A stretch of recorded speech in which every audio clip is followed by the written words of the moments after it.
art is emotion. Therefore, the use of film, I say, putting it together and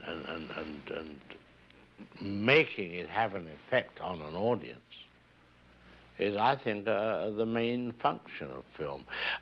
Certainly, if you take dialogue in a film, truly you are only borrowing from the theater, which is what, as I've often said, most pictures you see are photographs of people talking. Telescope. Brought to you by General Motors of Canada, makers of Canada's most popular cars and trucks, and Frigidaire appliances.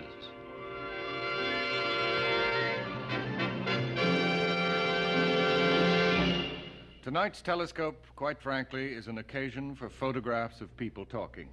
Happily, however, the man who does most of the talking is a man who long ago learned virtually everything there is to know about making motion pictures, silent and talking, and totally terrifying. In place of the introduction Mr. Alfred Hitchcock does not need, here's this message. Mr. Hitchcock, most Anglo-American film critics have always thought of you principally as an entertainer. For the French, however, you're considered a Catholic moralist. Do you think of your recent films as melodramas and thrillers, or as fables and even allegories? Well, if you look at it from the point of view of melodrama, we know traditionally that that right must win over wrong.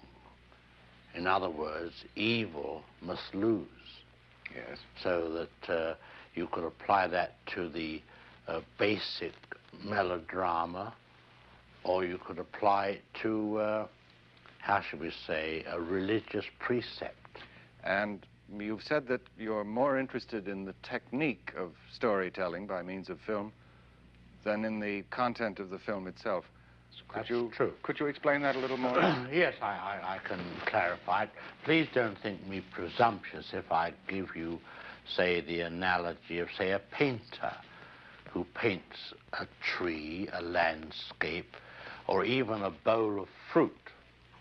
I'm sure that the painter is not a bit interested in the apples for themselves alone, but in the technique of his work, which stimulates the emotion of the viewer of his picture. After all art is experience. People look at an abstract and say, I hate it. Well, the mere fact that they're using the word hate means that they're going through an experience, you see, and or they like it. Therefore, if you apply these principles to film, as I see it, it is not the pure manner of the content. In other words, it's not the story. It's what you do with it. Not what, but how. How. And therefore, I find that with many people, they look at a film and they look at its content only and never seem to study, I'm talking about the critical faculty, what was there in the film to make an audience go through these various emotions that you put them through, especially in my field, which is thrill or suspense or what have you.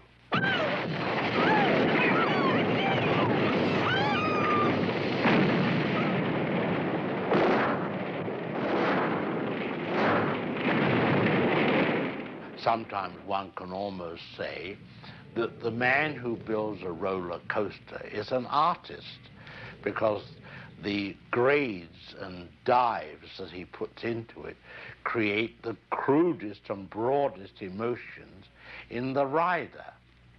Well, let's go back down the years to the silent films of the early 20s. Since you were born in 1899, that period finds you in your early 20s also. Were you particularly interested in films before you actually became involved with them? Yes, deeply. They'd been a passion from your boyhood? Oh, no question. Well, As a writer and designer of titles for silent films, which was your first job in the film world, did you hope to become a director one day, or did that happen by chance? Happened by chance. My earliest job, after being in the editorial department, designing the titles, was being assistant director, and then I practiced my hand at writing a script. I did it on my own. I took a story, a novel, and eventually a job came up where I was going to be the assistant director, and they said, well, we've got to find somebody to write a script. Who's going to do the script? So I said, I'll do it. They read it and were impressed, and then I got the job. I was 23 then. And then my friend, who was going to be the art director on the same picture, found he couldn't come on this particular picture. It was a big, important picture. It wasn't a small picture. I said, I'll do the art direction, design the sets and so forth, which I did. And therefore, for about 2 or 3 years after that, I carried out the same routine. And then finally, I believe, I'm not sure, but I was told that the director of all these pictures was very jealous because I was getting credit for all this amount of work, and then he said he didn't want me anymore. So the producer said, would I like to direct? And I said, well, it never occurred to me. I was very happy doing what I was doing. What was the first film you yourself chose to do? My first choice was The Lodger. This is a book by Mrs. Belloc Lowndes about Jack the Ripper. The Lodger actually was a story in almost one interior. It was the landlady asking herself the question, is the man who is my lodger Jack the Ripper or not? And I remember in that film one of your first uses of staircases for dramatic effect, the lodger's hand coming down the staircase. Well, you see, those were substitutes for sound. Today, we wouldn't do that. For example, have I got time to describe you how the opening was worked? Yes, indeed. That's why we're here. I took the first 10 minutes of the film to show a piece of news and a body being dragged out of the River Thames, and how the reporter picked up the information, got on the phone, and then I showed what happened to that piece of news in all forms: broadcasting, wire service, scintillating running signs, the newspaper office, and so forth. But each time I added a piece of information about Jack the Ripper. He only did it on Tuesday, only fair-haired girls. Then I followed one blonde home to her house, and down in the basement, they're talking about it. And the lights begin to go down, slowly and slowly. And suddenly Mother says, Dad, put a shilling in the meter, the gas is going down. So Dad goes with a shilling to put in the meter. By this time, the place is in darkness, and there's a rat-tat-tat at the front door.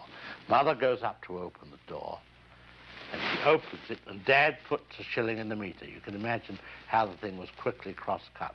As the door opened, the gas came up.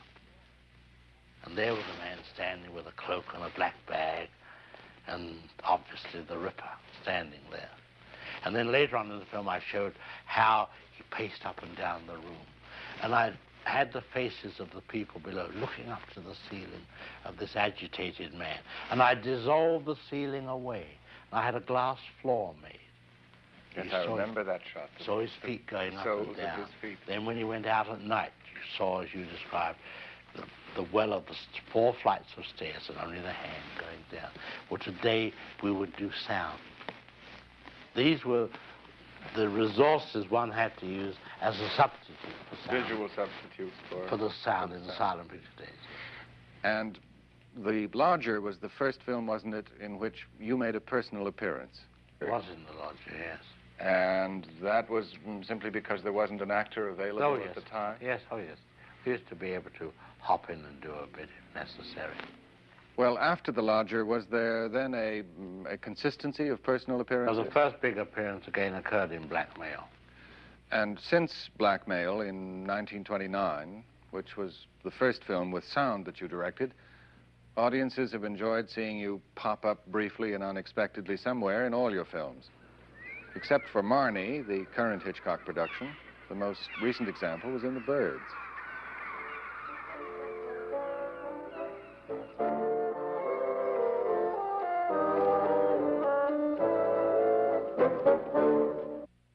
Mr. Hitchcock, most critics have always considered Shadow of a Doubt, which you made in 1943, as your finest film. Me too. That is your opinion of it still? Oh, no question.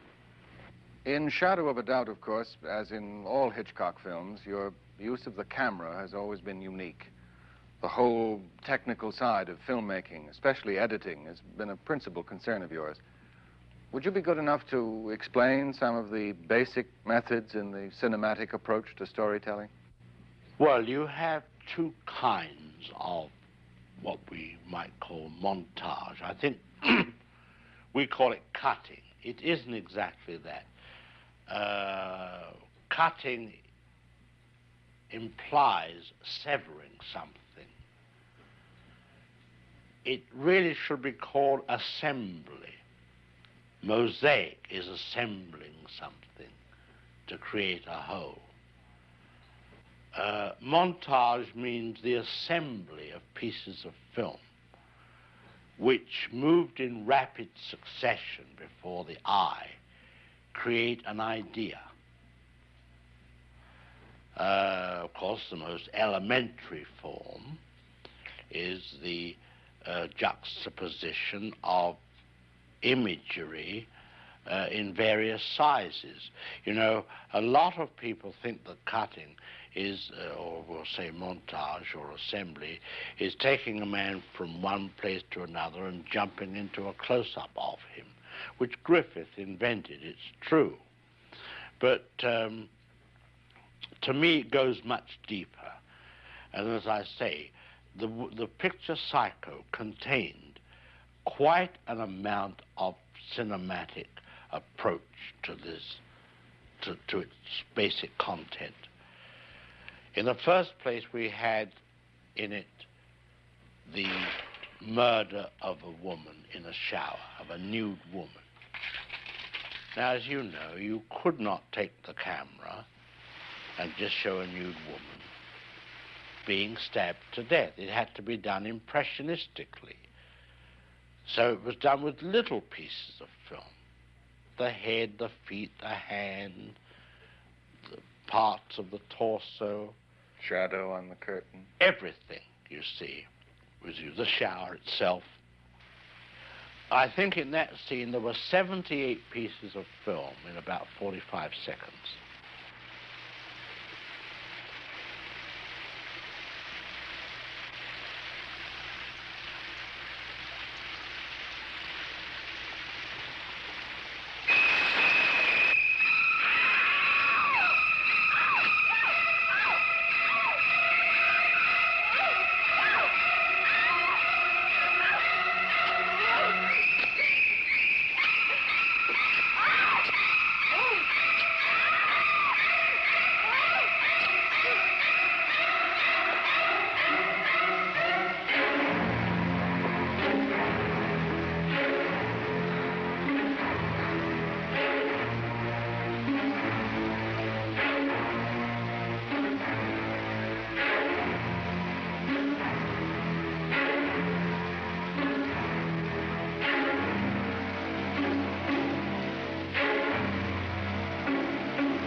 Now, that's one kind. Now we'll take another kind, which I would prefer to call, say, the orchestration. Loud notes, soft notes, and so forth. The second murder in Psycho was treated quite differently. It showed a detective coming up the stairs, the audience already aware that a monster was around. So they were apprehensive for him, but they didn't know when it was going to happen. So I have this man mounting the stairs in what we would call a medium shot, a waist shot. And he gets to the top of the stairs. Then I take the camera and put it very, very high, way, way high, above the ceiling almost, as though we're looking down on the whole thing. And a little figure runs out with a raised knife. And the hand goes up with the knife into the air and starts to bring it down. Now remember, these are two tiny figures. Then the next cut is a big head of the man as the knife goes across his face. Now, this is size of image put together to create shock. In other words, if it were music, it would be tremolos on the violin and suddenly a brass instrument, which is the big close-up. And from that he fell and went back. So there's an illustration of using the size of the image to create shock, or whatever you will. Now the third way is what one might call pure cinematics, the assembly of film, and how it can be changed to create a different idea. Now we have a close-up. Let me show what he sees. Let's assume he saw a woman holding a baby in her arms. Now we cut back to his reaction to what he sees, and he smiles. Now what is he as a character? He's a kindly man. He's sympathetic.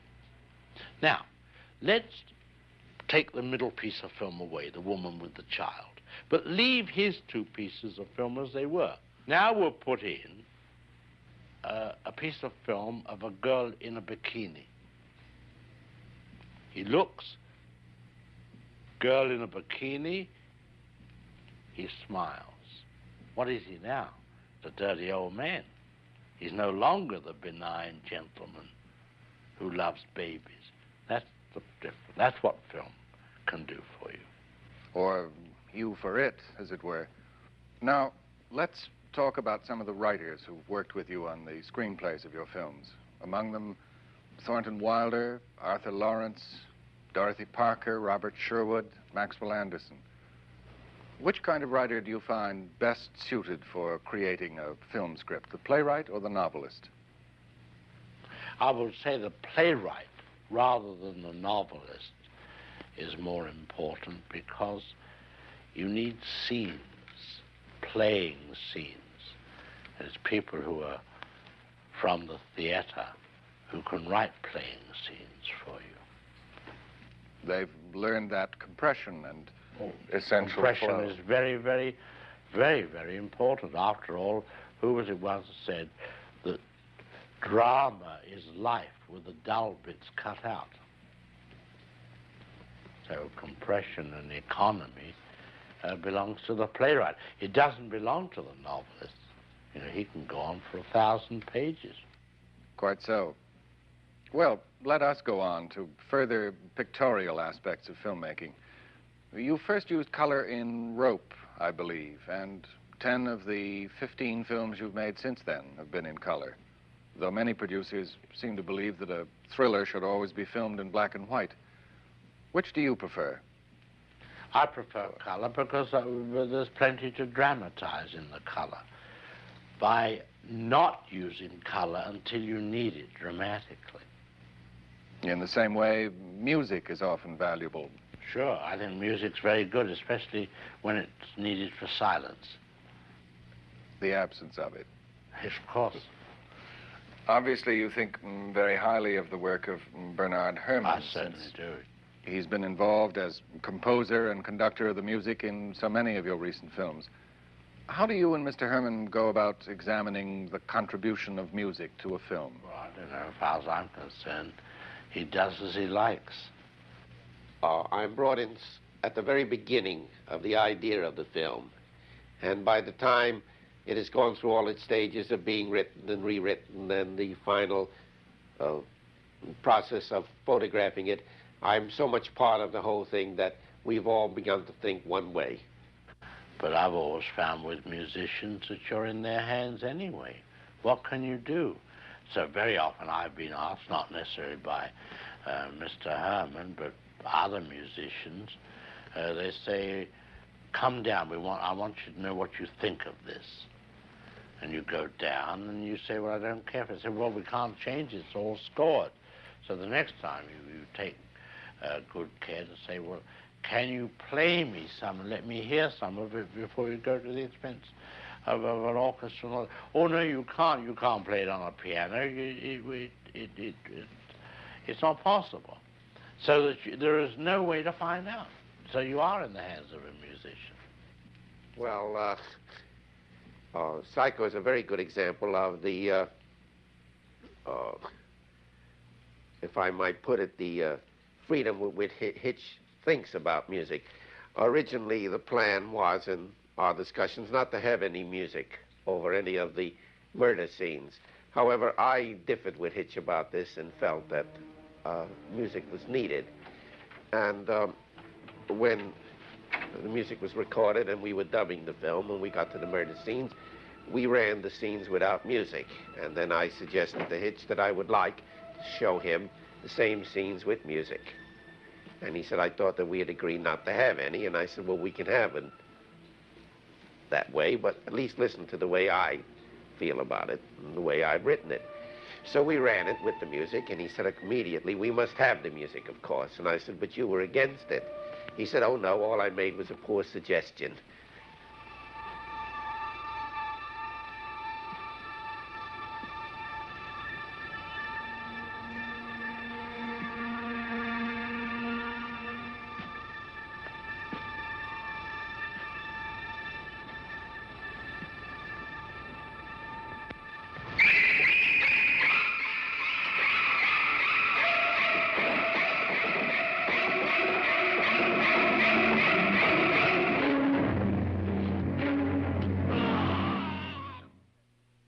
Hitch has his own world of film, and he's created characters and places and stories for it, very much in the way Dickens did.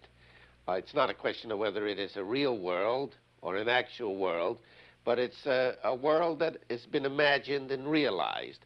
Dickens was able to do it through the page, and Hitch does it through this film.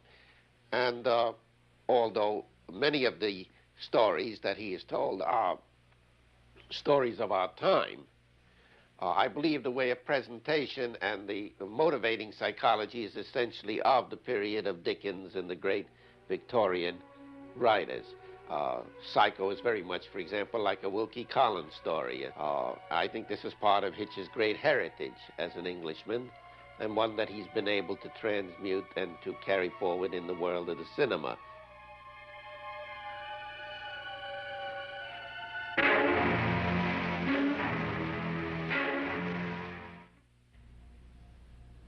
Next week, part 2 of Telescope's talk with Hitchcock.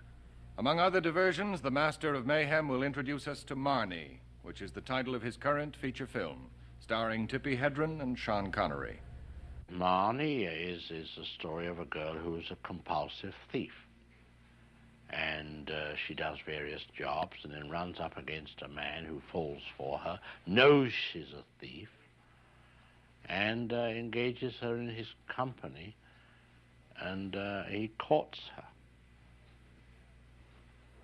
But he's a little disturbed when he finds out that she's robbed him as well. It's real sort of late Victorian Edwardian type of hero, you know. Very strong, very meaty. It's a very intriguing yarn.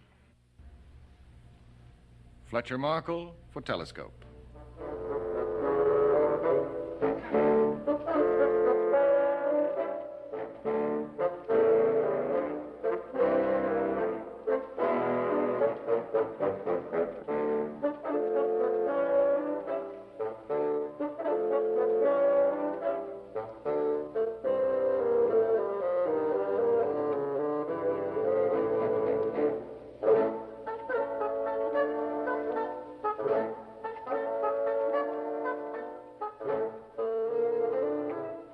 telescope. Has been brought to you by General Motors of Canada, makers of Canada's most popular cars and trucks, and Frigidaire appliances.